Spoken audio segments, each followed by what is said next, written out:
Well, hey, what's up, everybody? What's up, YouTube? Pastor Matt here. Had the serendipity of discovering this multi-volume set when I recently visited the RTS bookstore library. Some used books I came across: Geerhardus Vos, Reformed Dogmatics, newly translated into English by Richard Gaffin Jr. I found volumes 1 and 2, which I have subsequently read cover to cover, and I wanted to talk about them very briefly with you this morning by way of recommendation. Now, if you happen to be Presbyterian or Reformed, of course, we already have an embarrassment of riches in the Reformed tradition when it comes to our systematic theologies. We have, of course, the big one, the great one, John Calvin, Institutes of the Christian Religion, 1559. Right now, actually, this is pretty cool. Petrus Van Maastricht's Theoretical Practical Theology is coming into the English language. I've done a review on Volume 1, which I read cover to cover, and I just received Volume 2 in the mail, so I plan to talk about that at some point in the near future. We have, of course, Charles Hodge's 3-volume set, the green volumes, an excellent systematic theology from the Princetonian era. And then one of my favorites, if I'm completely honest, would be Berkhof's single-volume systematic theology. I found that this guy right here has pretty much everything I need in a very readable and compact form. 1 volume, got everything you need. And then if you're looking for something maybe a little bit more updated, of course, there's John Frame's Systematic Theology, and this also comes in a slightly different form in the 3-volume set, The Doctrine of the Word of God, The Doctrine of God, etc. But today, we're talking about Geerhardus Vos and his multi-volume set, Reformed Dogmatics by Lexham Press. All right, so why do we need another multi-volume set of Reformed doctrine? Well, we don't, but we're blessed to have it, and we thank God for the riches of our tradition. You probably already know Geerhardus Vos from his biblical theology, and that's where he really made his mark at Calvin Theological Seminary and then later at Princeton. We think of him primarily for his biblical theology. If you listen to the Reformed Forum, which is a wonderful podcast that I highly commend, they are big Vos fans. In fact, they recently came out with a new biography of Geerhardus Vos, and they have a whole series of podcasts called Vos Group, where you can listen to primarily his biblical theology stuff. But let's go ahead and talk about these multi-volumes. Again, I've read 1 and 2 cover to cover, but I don't have 3, 4, and 5, so I can't really speak intelligently on those, but I'll tell you what I have learned. First of all, a little bit about Geerhardus Vos himself. 1862 to 1949. He's a Dutch-American theologian. I'm just reading from the back flyleaf here. Don't think I'm a genius. I don't have this memorized. But he's considered by many to be the father of modern Reformed biblical theology.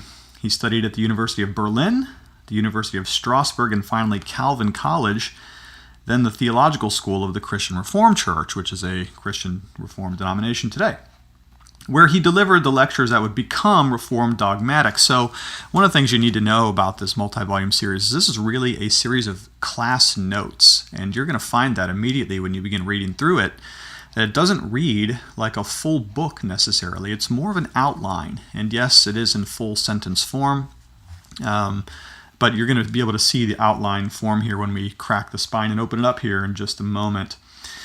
Returning to his biography, Vos held Princeton's new chair of biblical theology from 1893 until his retirement in 1932, and his thinking and scholarship deeply influenced the biblical and theological work of Cornelius Van Til, John Murray, Herman Ritterboss, and Richard B. Gaffin. So here's the guy who inspired some of these guys that would later become fairly well known in Reformed circles. Cornelius Van Til would probably be one of the greatest of those 4. Okay, so these are the class notes, really. Now, what's interesting about this set is it just recently came into English, originally written in Geerhardus Vos's Dutch language. And it's pretty cool that both Van Maastricht, which I mentioned before, and Geerhardus Vos are coming into English now for the first time. So this is some pretty cool stuff for us who are interested in the guys that inspired some of our heroes. What I mean by that is Geerhardus Vos inspired the 4 men that I just mentioned, and Petrus Van Maastricht was, of course, Jonathan Edwards' favorite systematic theology, and actually his favorite books in the whole world. That's what he said in one of his letters. So when we open this up, we're going to notice that this looks a little bit different than many systematic theologies. It is actually in an outline form. You have points, you have subpoints. You can see here point 4, A, B. Sometimes the outline gets a little bit sparse. You can see there on the bottom right-hand page. Some of the points are just 1 or 2 sentences each. And that's both a strength and a weakness to this set, if I'm completely honest. The strength being you can clearly see the flow of his logic as he works from topic to topic. But sometimes he says very little about certain things, and he goes on and on and on other topics. Here's another example of the kind of a more skeletal outline form. Some of his answers are just a sentence or 2. Now, you'll notice too the question and answer format. It's almost catechetical in that he goes kind of like the shorter catechism or the larger catechism of Westminster. He asks a question, then answers it. He asks his own question, and then he answers it in his own words. And I find that to be very helpful. It's very readable, and the way that Lexham Press really laid this out is just very attractive to the eye. You know, sometimes you get an old book and the font is so small and the text is so dense that you can hardly just force yourself intellectually, mentally to keep going. But because of the outline form of that, it just kind of reads through very quickly. Excuse me. Sorry about that. So he covers in these first couple volumes, which I read, Volume 1, Theology Proper, where he talks about the Trinity, he talks about God's sovereignty, and he begins with predestination, which he covers fairly early in his systematic theology. Now, Calvin saved predestination for later, but Vos gets to it right away. Volume 2 is about anthropology, has to do with mankind, our nature, the image of God within us, and especially in pertinence to sin. And then he gets on to the covenant of grace later on in the work. Now, a couple of strengths and weaknesses as far as I read the book and assessed it myself. Strengths, I love the brief answers. I love the question and answer form. I love the fact that it felt like I was reading teaching notes from the classroom, which kind of had a lively spirit to it as he went through his content. I loved the short sentences. He does not have a lot of long sentences because primarily these were his notes that he prepared for lecture. So you're not going to have long, winding, very difficult sentences to follow. And again, I thought the format in which this was laid out was very good. As far as weaknesses go in this series, the one thing that kind of bothered me a little bit is that he's not very confessional. I'm not saying he diverges from the confessions. He was not a Westminster guy. As a Presbyterian, he's from the Reformed Church tradition, so he'd be a 3 forms of unity, Belgic Confession, Heidelberg Catechism, Canons of Dort. But he really doesn't refer to them very often, which I kind of thought was a little bit disappointing.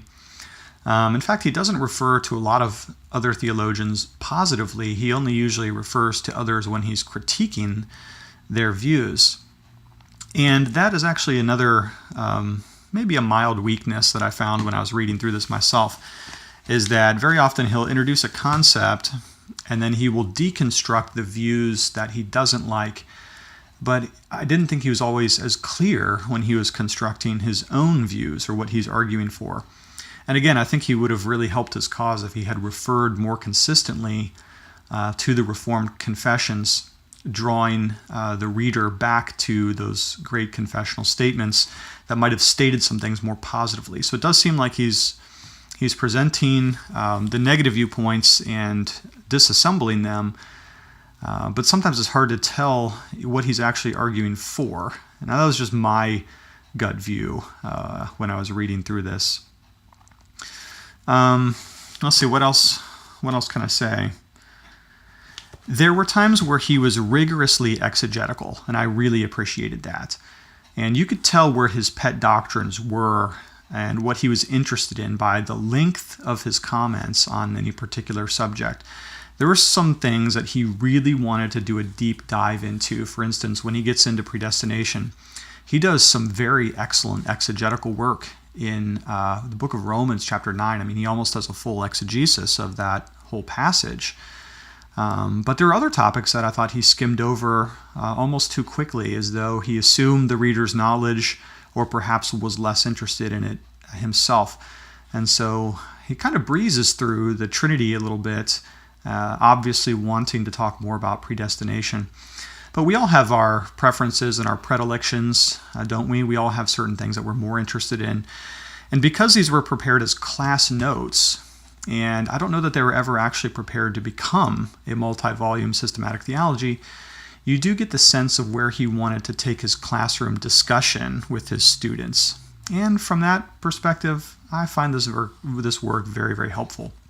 I have a friend who's also worked through these volumes, and he said he loved taking these to the coffee shop before church and just reading through them almost devotionally, because the sections are quite short, the paragraphs are short, and because of the outline form, it really does work well with short reading sessions where you can just kind of pick it up, leaf through it a bit, jump forward to some things that you're more interested in.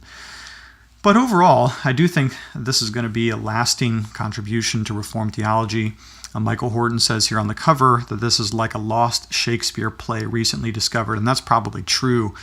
Wouldn't it be cool to find the notes of some of the greatest professors and teachers in our tradition and have those in your hands? Well, that's actually what we have with Geerhardus Vos's Reformed Dogmatics.